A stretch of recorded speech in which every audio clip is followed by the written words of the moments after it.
हर हर महादेव दोस्तों। आज हमें 37 दिन हो गए हैं यात्रा करते। तो साइकिल में दिक्कत आ गई थी तो मैं एक गांव में गया अंदर। हाईवे से नीचे उतरना पड़ा फ्लाईओवर से और फिर अंदर गया। 1 किलोमीटर जाने के बाद एक गांव मिला था। तो वहां पर साइकिल की दुकान थी, बहुत भीड़ हो रही थी। और वो बोले कि मैं उनसे पूछा कि साइकिल में ये हो जाएगा। गुजराती बोलते हैं, हिंदी थोड़ी थोड़ी आती है। तो फिर मुझे मना कर दिया कि नहीं, मैकेनिक नहीं है और वो भी नहीं है, क्या बोलता है, पंच ब्रेक लगाने का वो भी नहीं है, सामान नहीं है। मना ही करने लगे। तभी एक मोटरसाइकिल से एक आदमी आए। तो काफी उम्रदार थे, मोटरसाइकिल से आए। वो मेरे पास में आके रुक गए साइकिल के पास। बोले कि क्या हुआ, क्या कि ऐसे ऐसे मेरी साइकिल में दिक्कत आ गई है। अब बोले अच्छा। तो उठे उतरे और साइकिल लगवा ली। और वो उन्हें जल्दी हो रही थी लेकिन फिर भी साइकिल लगवाई अंदर। फिर किसी की से बात करी और उनकी साइकिल से आगे का सामान वो निकाल के मेरी साइकिल में लगा दिया और खुद ही मैकेनिक बन गए। तो वहाँ मैकेनिक वैसे मना कर रहे थे, मुझे मैकेनिक नहीं है। और वो तो फिर वो बोला, अरे मैं मैकेनिक हूँ बाबू जी, आप क्यों कर रहे हो, बाबू आप क्यों कर रहे हो, बाबू ही बोल रहे थे उन्हें कि मैं मैकेनिक हूँ। अब मुझे मना कर दिया था लेकिन उन्होंने फिर भी किया। और फिर सारा काम किया कि पंचर वो चैन का भी काम किया उन्होंने। और फिर मैं बोला कि यार आगे कोई दिक्कत ना हो तो मैं ये ब्रेक लगाने के ब्रेक शू ले लेता हूँ। तो उनसे पूछा कि ब्रेक शू हो तो मैं पैसे दूंगा, मैं पैसे दूंगा। मैं बार बार इनको बोला, तब उन्होंने ब्रेक शू नए निकाल के दे दिए। पहले मना कर रहे थे ब्रेक शू नहीं है, निकाल के दे दिए दोनों। तो मैंने उनसे लिए। मैं पूछ रहा था कितने पैसे, तो वो एकदम, जो बाबू जी थे वो एकदम आ गए। बोले अरे पैसे उसे नहीं, मैं दूंगा, पैसे मत लेना इनसे, मैं दूंगा। तो फिर जब मैं साइकिल से निकला वापस, तब वो वहां से गए। तभी वो गुजराती थोड़ी थोड़ी समझ में आती है। लेकिन एक और बुजुर्ग थे, वो भी मोटरसाइकिल ठीक करा रहे थे। तो उन्होंने मुझसे बात की। बात करने के बाद में फिर गुजराती में बात कर रहे थे वहां पे। और के वो ना होते तो हम पैसे लेते और ये करते वो करते। अब उन्होंने पैसे के हैं, बाहर का है, ये तो जितने मांगते उतने देता। तो गुजराती समझ में आती है, इतनी तो समझ में आने लगी अब धीरे धीरे। तो बोले कि पैसे क्यों लोगे भाई, ये यात्री है, इससे पैसे लोगे। बाबू ने बोल दिया तो दे देंगे, वो दे देंगे, वरना मैं दे दूंगा। और बाबूजी वो घर गए और घर से एकदम से खाना लेके आए और मुझे खाना भी दिया है। अब मुझे नहीं पता इसमें क्या है, अभी देखता हूँ। तो दोपहर हो गई है, जरा खाना खाते हैं अब।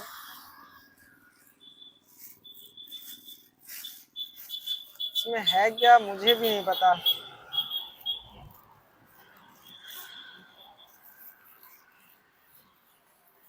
कुछ अजीब सा लग रहा है,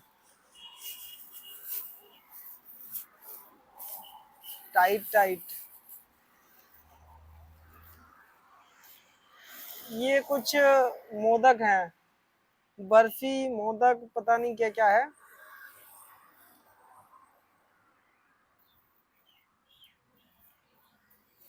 इसमें ये है। और इसमें इसमें कुछ बड़ा सा लग रहा है। इसमें ये पता नहीं, ये स्वार स्वार बोलते हैं इसको, जो हमारे शादी पार्टी में बनते हैं उस टाइप का है, लेकिन जीरे वाला है, नीचे अलग टाइप का है।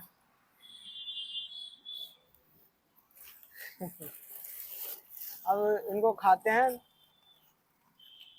बाकी अब आगे की यात्रा करते हैं। अब काम हो गया है हमारे नंदी में।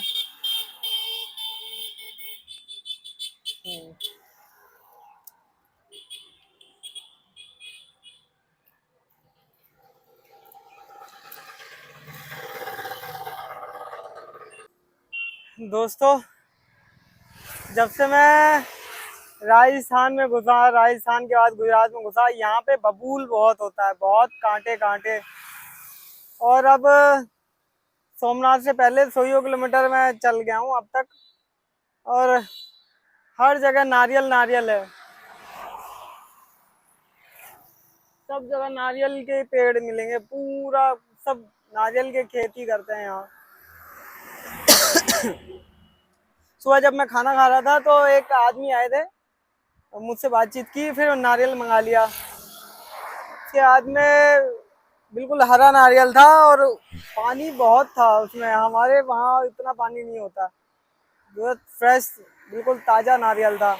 2 नारियल मंगाए और दोनों मुझे पिला दिए। इतना पेट फुल हो गया नारियल से ही। तो मैं उनको बोला था एक आप पी लो, एक मैं पी लूँगा, कि इतना नहीं पिया जाएगा। कि नहीं, हमारे तो यहाँ पे खेती होती है तो हम तो पीते रहते हैं, आप पियो। अभी छोटे छोटे नारियल लग भी रहे हैं सब पे, कहीं पे छोटे हैं, कहीं पे बहुत बड़े हैं।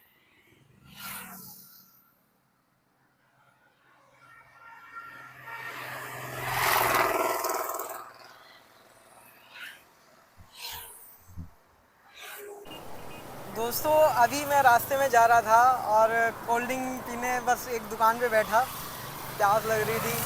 तभी बच्चे दूर से साइकिल देख के मेरे पास आ गए कि भैया हम आपका यूट्यूब चैनल सब्सक्राइब कर रखा है और देखा रहे थे। हमने कब से सब्सक्राइब कर रखा है आपने? 1 हफ्ते पहले। 1 हफ्ते पहले। हाँ। तो मतलब यहाँ पे भी वीडियो चल रही है मेरी। हाँ। तो ये कौन सी जगह है? ये रहीज है और ये मेरा मामा का गांव है। ये मेरा मामा का लड़का है, इसका घर बाजू में। अच्छा। मेरा गांव लोहेज है, यहाँ से लगभग 3 किलोमीटर दूर। 3 किलोमीटर दूर। अच्छा, हम भी द्वारिका जा रहे थे और मिल गए अचानक से, तो मतलब वीडियो चल रही है यहाँ पे। हाँ। तो वैसे इंस्टाग्राम से भी आपने फॉलो कर रखा है, यूट्यूब पे भी। तो साथ में अब एक बार जयकारा लगा देंगे, हर हर महादेव। यहाँ पर मेला भी लगा है। हाँ, ये दोनों गाँव में? हाँ, मेला भी लगा है। अच्छा। छोटा सा होता है। दोस्तों, हमें रुकने की व्यवस्था तो हो गई, और ये यहाँ पे पंडाल है, यहीं पे मंदिर है। तो यहाँ पे शिव पुराण यहाँ पे चल रहा है, शिव महापुराण कथा तो यहाँ पर चल रही है। ये दिन में सुबह 3 बजे से 6 बजे तक चलती है। तो हम एक ऐसी जगह पे बैठे हैं जिधर इधर की साइड एक दरिया नदी है और उसका संगम यहाँ समुद्र में हो रहा है। हमारे पीछे ही एक समुद्र है पूरा और इधर नदी है, तो हम बीच में हैं। ऐसी जगह पे हैं हम, और सुबह को मैं दर्शन कराऊंगा। बिल्कुल समुद्र के किनारे बैठे हैं हम, तो यहीं पे सोएंगे और बाकी सुबह को यहाँ की सुंदरता भी दिखाऊंगा। अब विश्राम करते हैं। हर हर महादेव।